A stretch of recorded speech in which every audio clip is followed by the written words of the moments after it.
өгөхгүй. Манай нарны панел бол 715 ваттын хүчин чадалтай хоёр талаасаа цэнгээ авдаг панел байгаа. За төвөн шугам онтроосоо. Одоо хэд зааж ин хэрэглээ? Манай үйлчлүүлэгч, эрхэм үйлчлүүлэгчийн хүсэл дээр. Одоо зүгээр явж байгаа үстэй. Тий. 3.3. Төвөн шугам онтооч.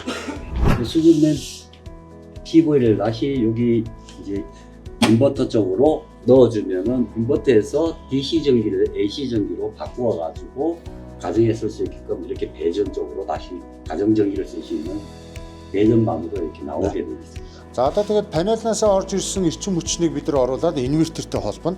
Инвертер маань эргүүлээд гэрийн хэрэгцээрөө одоо 220 вольт одоо гарах үйлчлэгийг бол энэ инвертер маань хийж байгаа.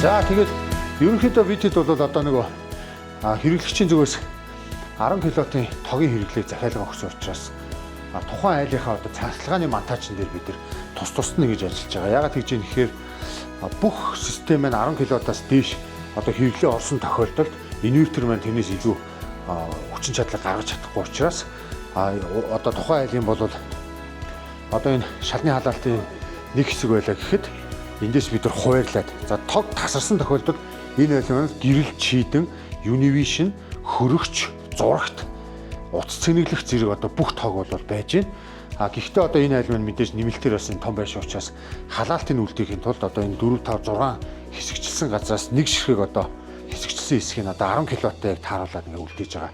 Тиймэрхүү ажлын процесс явж байна. Ерөнхийдөө манай ингээд солонгос инженерүүд өөрсдөө ирж эхний одоо шинэ бүтээгдэхүүнүүд дээр танилцуулга хийдэг байгаа. Тэгээд манай монгол инженерүүд бол угсралтын багийнхан араас нь ажлуудаа сураад тэр зааварчилгааныхаа дагуу айлуудын суурилуултыг хийдэг байгаа. Өнөөдөр одоо өвлийн үйлдвэрч гэсэн бидэд суурилуулт холболтыг бол хэвийн хэмжээнд хийгээ явж байгаа. За 이 부분은 PV 그러니까 태양광 에너지의 전기를 갖다가 수집하는 수전반으로 그 PV 수전반이라고 할 수 있습니다. За энэ хэсэг бол одоо сэргийгч хүчний панелнуудаас орж ирж байгаа. Панелуудын одоо төхөр эрчим хүч маань ийшээ орж ирж байгаа тийм эхлээд.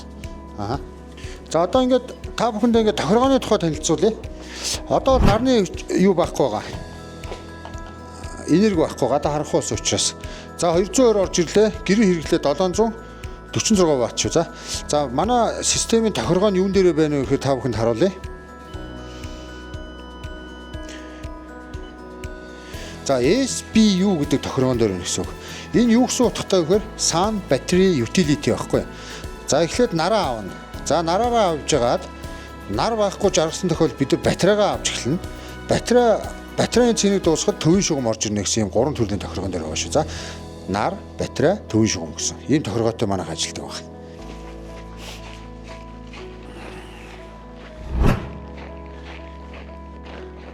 За одоо ингээд шүн болсон байна. Тийм учраас нарны панел маань одоо ингээд цэнгээ өгөхгүй. Манай нарны панел бол 715 ваттын хүчин чадалтай хоёр талаасаа цэнгээ авдаг панел байгаа. Тэгээ энэ 10 кВт-ээр бидэд бол 14 ширхэг нарны панелийг суурилуулж өгсөн. Тог тасарсан тохиолдолд одоо энэ гадаах гэрэлтүүлэг манай энэ тухайн байшингийн одоо доторх гэрэлтүүлэгүүд бол бүгд бол энэ байраа бол тоогоор хангана. Тэгээ мэдээж одоо буцаад улсын тог ирлээ. Тэр үед яах вэ гэхээр батарейгаа цэнэглээд эхэлнэ. Улсын тог хамгийн сүүлд одоо ашиглаж байна гэсэн үг. Нэгдүгээр нараас авсан эрчим хүч маань нар, хоёрдугаарт батарейгаа орлоо. Батарейн дараа улсын тог гэсэн юм гурвалсан систем юм. Одоо хайбрид систем гэдэг байгаа маа. За одоо бол улсын тог авч байна. 230 аутпут хийж байна. За энэ бол батарейн заалт явж байна. За болчихно. За ингээд гэрэл чийдэн монтажны ажил бол өнөөдөр ингээд өөр дуусж байна. Энэ хэсгийн тог шалны халаалтын ингээд бид үлдээгээд үлдсэн шалны халаалтууд улсын тогоор ажиллахаар тэгж тохируулга хийлээ. Манай үйлчлүүлэгч, эрхэм үйлчлүүлэгчийн хүсэлтэй. За.